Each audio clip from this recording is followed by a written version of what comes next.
Hello guys, और आपका एक और वीडियो में स्वागत है। और इस वीडियो में मैं आपको बताऊंगा कि फोरियर ट्रांसफॉर्मेशंस को आप पाइथन लैंग्वेज से किस तरह से समझ सकते हैं। और बहुत अच्छी नोटबुक है ये नोटबुक बेसिकली मैंने एक और चैनल जो प्रोफेसर स्टीव ब्रंटन का चैनल है, वहाँ पे देखी थी और इसको खुद इम्प्लीमेंट करा, थोड़ा एक्सपेरिमेंट करा और फिर मैंने एक और नया वर्जन बना लिया इस नोटबुक का, जो थोड़ा और अच्छा है समझने के लिए, क्योंकि मैंने इसके अंदर काफ़ी सारा इन्फो डाला है। तो ये नोटबुक मैं आपको नीचे डिस्क्रिप्शन में दे दूंगा, आप चाहे तो वहाँ जाके देख सकते हैं। और अब मैं समझाना शुरू करता हूँ कि फोरियर ट्रांसफॉर्मेशंस कितने ज़्यादा हेल्पफुल हो सकते हैं अगर ठीक तरह से इस्तेमाल किए जाएं। तो मैं चाहूँगा कि आप इस ग्राफिक को ध्यान से देखें। इसको मैं जूम करता हूँ। अगर आप इस इमेज को ध्यान से देखेंगे तो आपको समझ में आएगा कि फोरियर ट्रांसफॉर्मेशंस कर क्या रहे हैं। हम फोरियर ट्रांसफॉर्मेशन करते हैं एक टाइम डोमेन सिग्नल का। एक टाइम डोमेन सिग्नल में एक्स एक्सिस पे क्या होता है, टाइम, और फोरियर ट्रांसफॉर्मेशन उस सिग्नल से एक फ्रीक्वेंसी डोमेन सिग्नल बनाता है जिसकी एक्स एक्सिस पे होता है फ्रीक्वेंसी। हालांकि जिस भाषा में मैं आपको समझा रहा हूँ ना, ये काफ़ी लेमन लैंग्वेज है, बट समझने के लिए ये लैंग्वेज बहुत अच्छी है।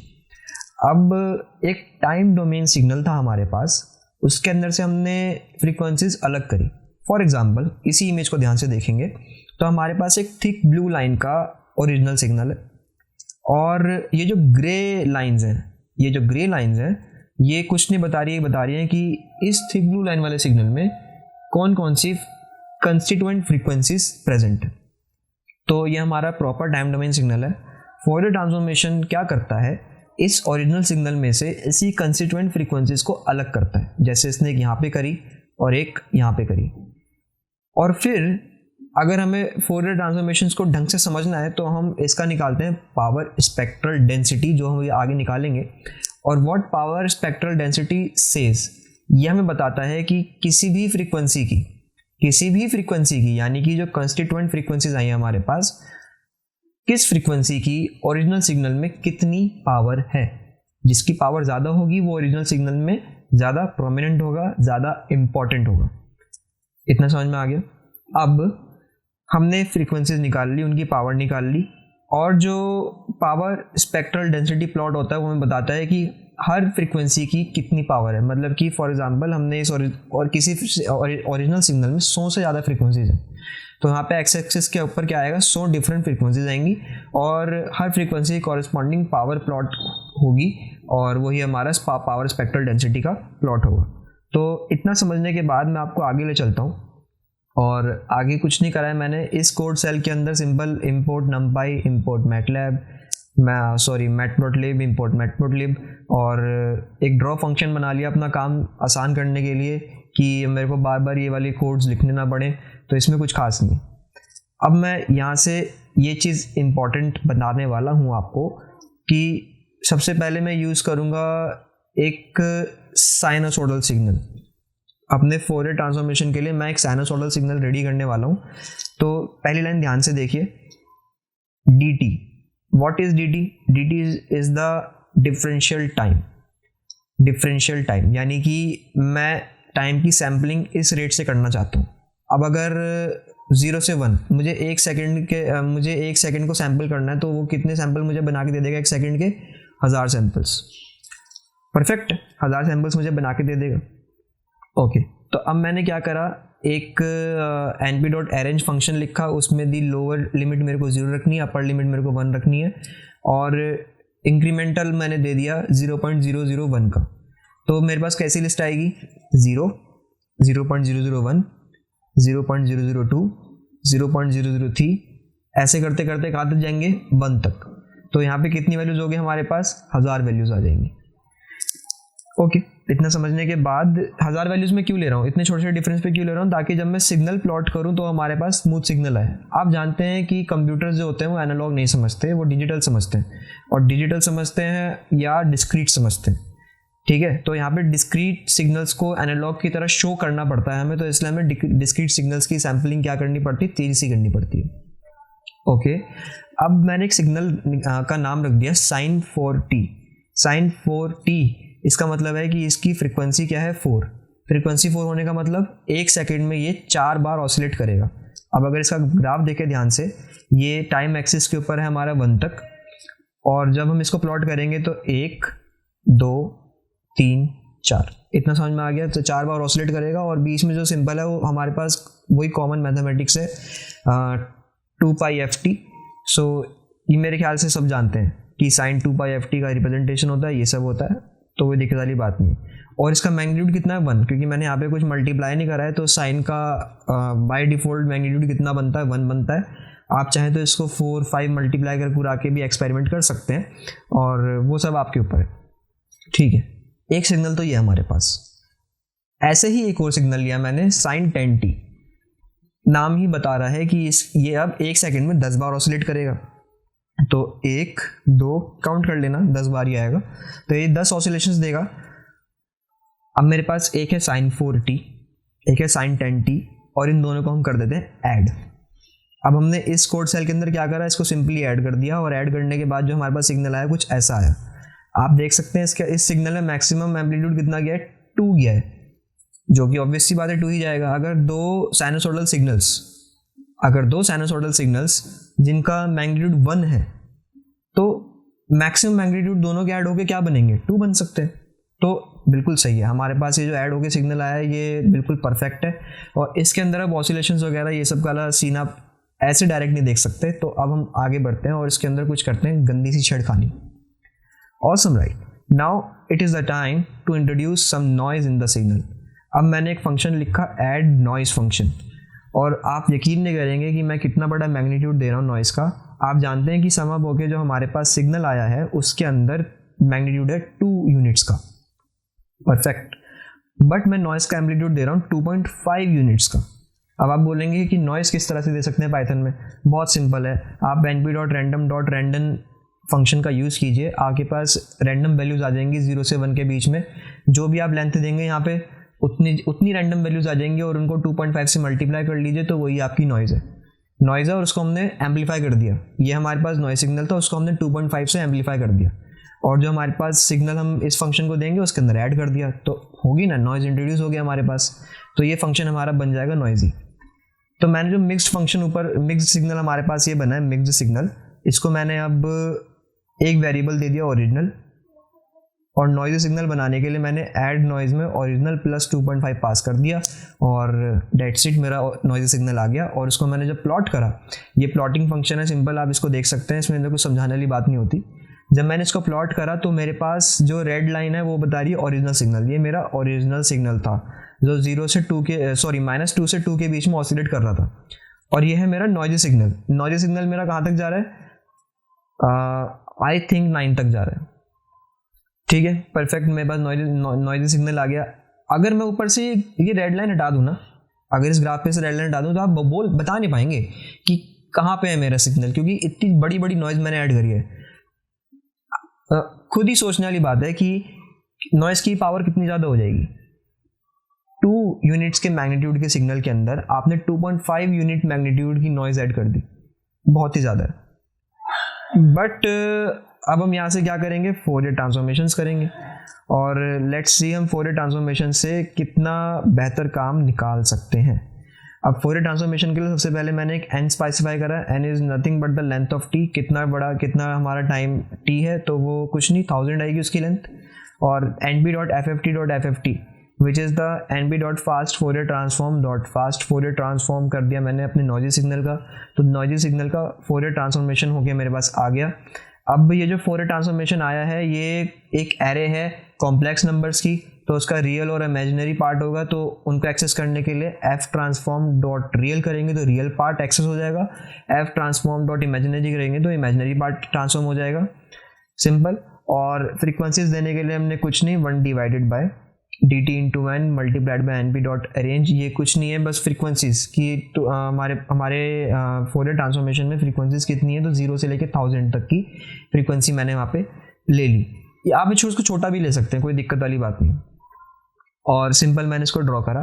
तो अब ध्यान से देखिए, आप यहाँ पे जो फोरियर ट्रांसफॉर्मेशन की शक्ल यहाँ दिख रही है, आप बोलेंगे ये तो मैस है, बहुत ही बेकार सी, और इसके अंदर आखिर काम का है ही क्या। मैं समझाता हूँ। तो फोरियर ट्रांसफॉर्मेशंस को ना ओरिजिनली स्टडी करना मुश्किल है। मतलब कि अगर आपने फोरियर ट्रांसफॉर्मेशन निकाल लिया, उससे कुछ इन्फॉर्मेशन आप चाहेंगे ना निकालना, तो प्रैक्टिकल केसेस के अंदर नामुमकिन है, नहीं निकल पाएगी। वही कुछ यहाँ पे हो रहा है। तो यहाँ पे मैंने दो प्लॉट्स बनाए, एक real part of Fourier transformation के लिए और एक imaginary part of Fourier transformation के लिए। रियल पार्ट के अंदर अगर आप ग्राफ देखें, इस जगह पे जहाँ पे मेरा माउस है, यहाँ से ना, यहाँ से इसका लेफ्ट साइड और इसका राइट साइड देखना ध्यान से, सिमेट्रिक है। जो इस लाइन से इधर की तरफ है वही उस लाइन से इधर की तरफ है। और अगर मैं इसको एक्स एक्सिस पे कास्ट करूँ तो ये आता है 500, मतलब कि 0 से लेके 500 तक का जो ग्राफ बना है रियल मैग्नीट्यूड का, वो अपने आप को मिरर कर रहा है 500 से 1000 की रेंज में। सिंपल, कुछ नहीं समझना, मैं आपको कुछ और नहीं बता रहा हूँ, हालांकि मैं समझा सकता हूँ बट नहीं, परफेक्ट रखना चीज़ को। और अगर इसका इमेजिनरी पार्ट आप ध्यान से देखें, इमेजिनरी पार्ट में क्या हुआ है कि 500 वाली लाइन लो, ठीक है, 500 वाली लाइन लो और भूल जाओ कि इधर की तरफ का कोई पोर्शन है भी, मतलब 500 से 1000 का पोर्शन भूल जाओ, और जो 500 से 0 वाला पोर्शन है उसको मिरर कर लो। कर लिया मिरर, और उसको बस उल्टा कर दो। उल्टा किस तरफ कर दो? एक्स एक्सिस के अलोंग उसको दोबारा मिरर कर दो, तो ये हमारा इमेजिनरी निकल के आता है। इसको आप याद रखें ना रखें फ़र्क नहीं पड़ता, बट आगे जो बताने वाला हूँ वो याद रखना बहुत ज़रूरी है। ओके, तो फोरियर ट्रांसफॉर्मेशंस को हम डायरेक्ट तो पढ़ नहीं सकते, तो इसलिए हम किसका इस्तेमाल करेंगे अब? पावर स्पेक्ट्रल डेंसिटी का। और पावर स्पेक्ट्रल डेंसिटी का निकालने के लिए आपको कुछ नहीं करना, आपको अपना जो फोरियर ट्रांसफॉर्म निकल के आया है उसको उसके कॉन्जुगेट के साथ मल्टीप्लाई कर देना है। इससे होगा क्या कि जब कोई भी कॉम्प्लेक्स नंबर उसके कॉन्जुगेट के साथ मल्टीप्लाई होता है तो कॉम्प्लेक्स नंबर के मैग्नीट्यूड का स्क्वायर बनता है। कॉम्प्लेक्स नंबर के मैग्नीट्यूड का क्या बनता है? स्क्वायर बनता है। और जब उसको आप नॉर्मलाइज कर सकते हैं डिवाइड बाय n करके। ये नॉर्मलाइजेशन बिल्कुल आपके ऊपर डिपेंड है, आप करना चाहें करिए, नहीं तो नहीं करिए, बट इससे मदद ये मिलती है कि हमारे को जो वैल्यूज़ मिलती हैं वो स्केल्ड मिलती हैं, स्केल्ड डाउन मिलती है, और उनको समझना थोड़ा आसान होता है। हालांकि पीएचडी तो यहीं पे हमारा तैयार हो गया, Fourier transform multiply by np dot conjugate, और डिवाइड बाय n करने पे ये बन जाएगा हमारा नॉर्मलाइज पावर डेंसिटी फंक्शन या पावर स्पेक्ट्रल डेंसिटी। ओके, इसको हमने ड्रॉ करा पावर स्पेक्ट्रल डेंसिटी को। तो अब ये भी क्या हो रही है? 500 के अराउंड क्या हो रही है? हमारी मिरर कर रही है। 500 के अराउंड हमारी मिरर कर रही है। हाँ, अभी तक भी कुछ समझ में नहीं आया ना?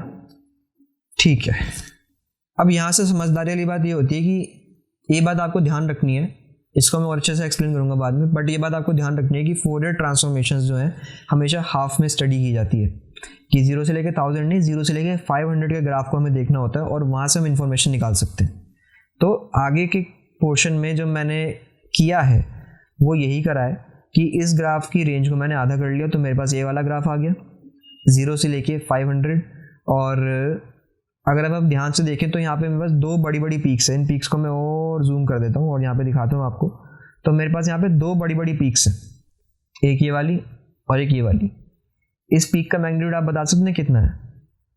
मान लेते हैं 240 होगा, ठीक है। और इस पीक का कितना है? 160, 170 मान लेते हैं, 170 होगा, परफेक्ट। बट और जो जितनी छोटी छोटी पीक्स है ना, उनका मैग्नीट्यूड कितना है? 25 होगा, 30 होगा, 10 होगा, हो सकता है किसी का 60 भी हो। इसका मुझे 60 लग रहा है जैसे। तो क्या समझ में आ रहा है आपको? इंपॉर्टेंट सिग्नल, इंपॉर्टेंट फ्रीक्वेंसी कौन सी है? एक ये वाली है और एक ये वाली है। और अगर आपको अभी तक याद हो तो हमारे जो ओरिजिनल सिग्नल हैं उनके अंदर फ्रीक्वेंसी कितनी है? 4 की और 10 की। अरे तो सिंपल है ना, यहाँ पे हुआ क्या है, जो सिग्नल विथ फ्रीक्वेंसी 4 है उसकी पावर सबसे ज़्यादा आई है, सिग्नल विथ फ्रीक्वेंसी 10 है उसकी पावर फिर सेकंड नंबर पे आई है, और बाकी जो यहाँ पे पूरा रखा हुआ है ना, ये कुछ नहीं है, सिंपल नॉइज़ है। हमें इस नॉइज़ की सारे के सारे कोफिशिएंट्स को क्या करना पड़ेगा? 0 करना पड़ेगा। तो अब रेक्टिफाइड फोरियर ट्रांसफॉर्म हमारा लगेगा, और रेक्टिफाइड फोरियर ट्रांसफॉर्मेशन में हम करेंगे क्या? हम एक बार दे देंगे कि अगर पावर स्पेक्ट्रल डेंसिटी में 100 से ऊपर की वैल्यू है, वैसे 50 के ऊपर भी काम करेगा बट मैंने 100 से ऊपर दी है, अगर 100 से ऊपर की वैल्यू है so keep those values only, और जो 100 से नीचे की वैल्यूज हैं, 100 से नीचे की वैल्यूज हैं, उन सब कोफिशिएंट्स को कर दो 0। तो फिर फोरियर ट्रांसफॉर्म की शक्ल कैसे हो जाएगी? केवल एक ये पीक दिखेगी, एक ये पीक दिखेगी, और सारा का सारा एरिया खाली। और जब हम इसको रिवर्स ट्रांसफॉर्म करेंगे तो हमारे को हमारा ओरिजिनल फंक्शन मिलना चाहिए, ठीक है।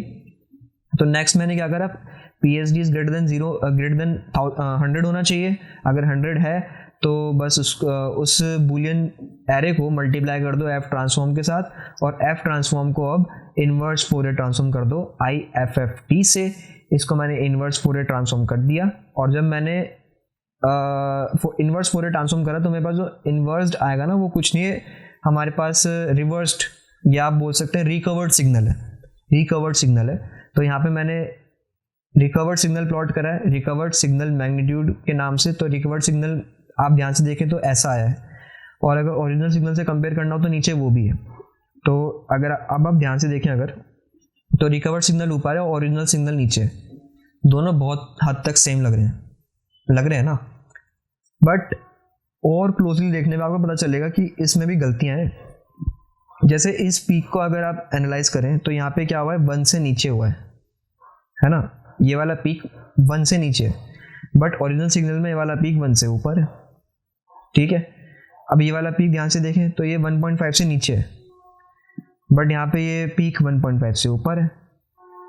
फिर यहाँ पे ध्यान से देखें तो ये पीक 2 से नीचे है, बट ये वाला पीक सीधा 2 को अप्रोच कर रहा है।